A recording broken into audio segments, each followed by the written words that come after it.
আসসালামু আলাইকুম গাইস। তো আমার কবুতরগুলোকে খাবারের পানি দিলাম।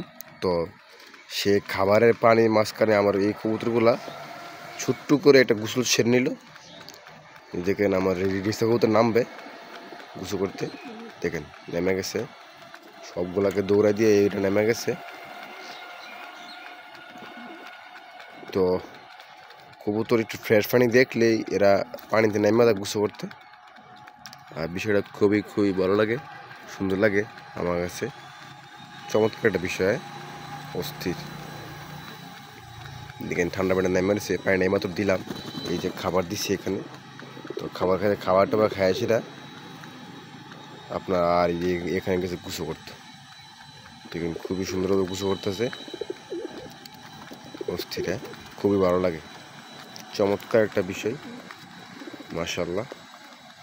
আর দৈনিক গুছো করার বিষয়টা খেয়াল রাখতে হবে।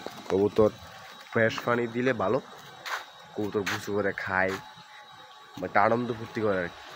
সবাই ফ্রেশ পানি দেওয়ার চেষ্টা করবে।